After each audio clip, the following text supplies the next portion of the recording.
So, what are you going to tell us about? You're going to talk about the Camino Real. Yeah, that's right. I talk about a research project that we are carrying out together with Senor Cid and the National Cultural Institute. And it's about the Camino Real.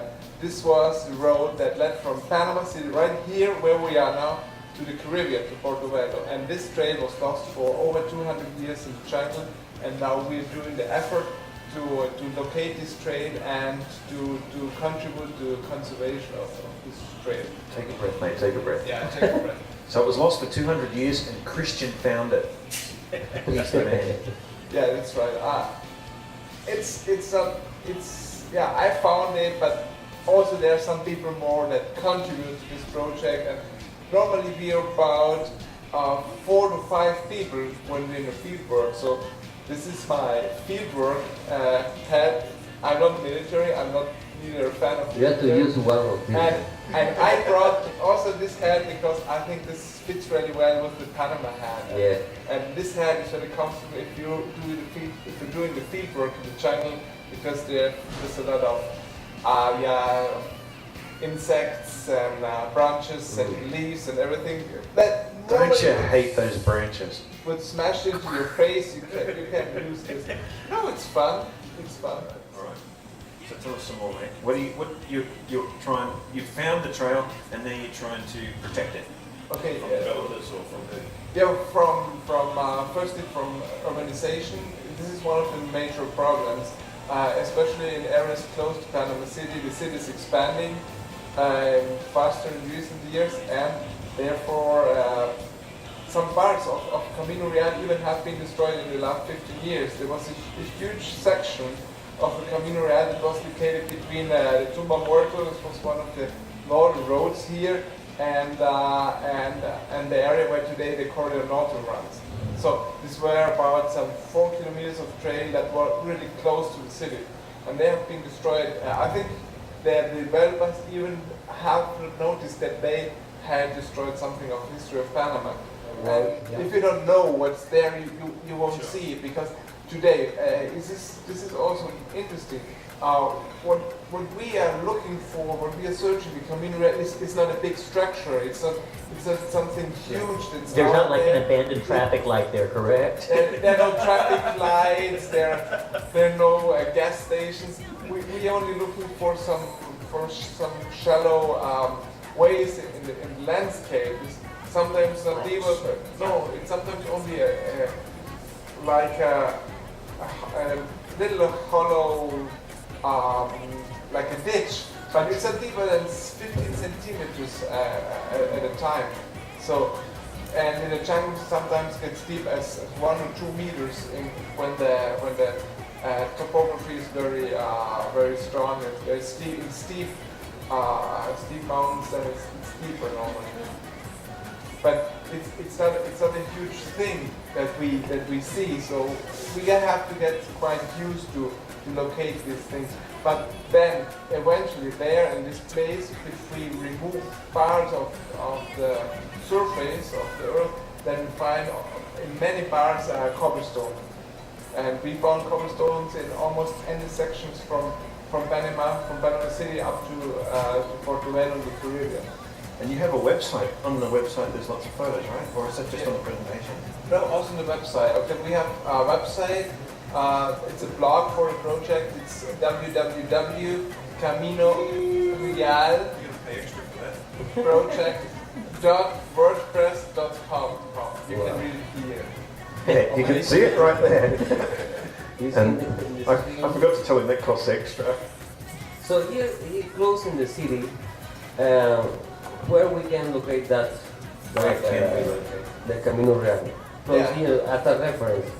Okay, today you won't be able to see it anymore, but in the past the trail started from Panama. We have the situation, we had first Panama Viejo, and then we had the Casco Antiguo. Okay.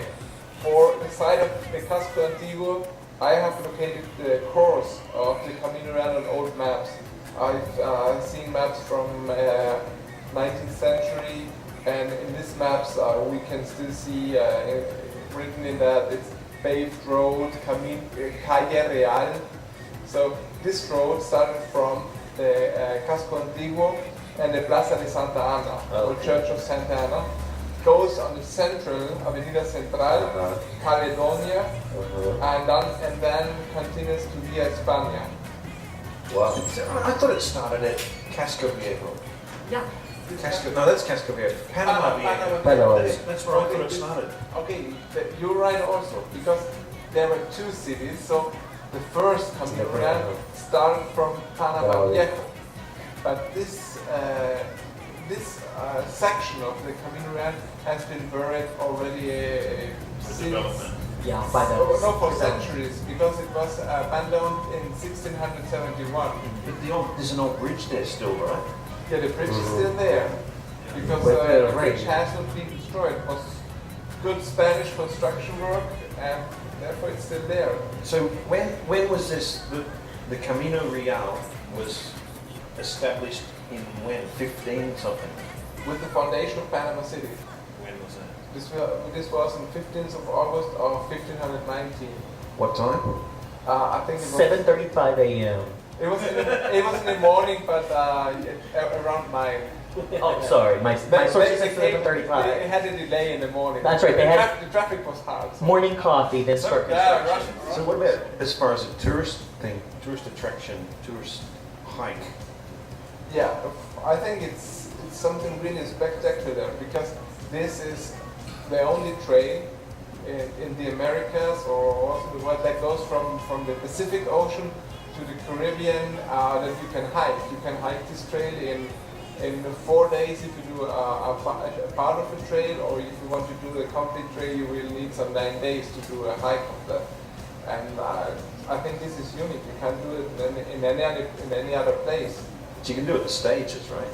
You can do it in stages also. You can do it maybe in 2 stages of 5 days, and then you're fine.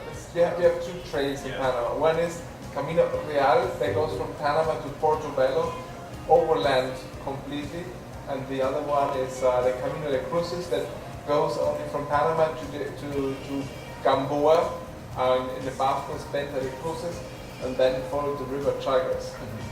So this was a much shorter way. And was used, Camino de Cruces was used for caviar goods, for bulk stuffs and so on.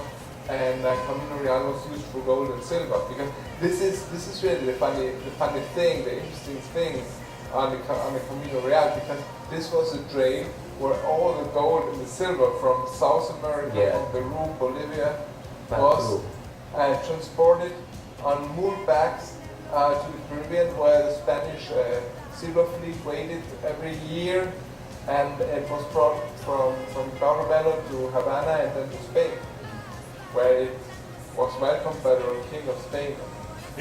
And melted into crowns and coins. Yeah, crown, coins, church decoration. Now you find some piece of gold, something like that? Not yet. But it's hard to find. I don't expect to find any of that.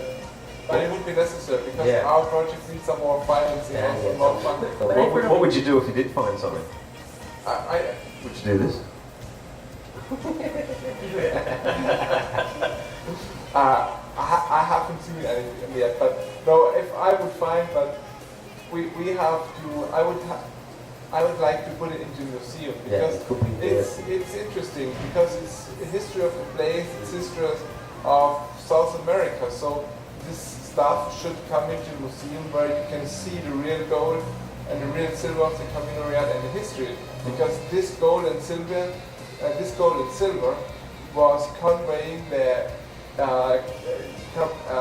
economic development, the mercantilism and industrial revolution later in Europe. So it's important also for European and world history.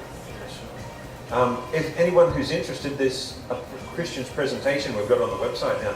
I think there's 5 parts to it, so you can watch that. And I'll put some bwbb Panamanian background.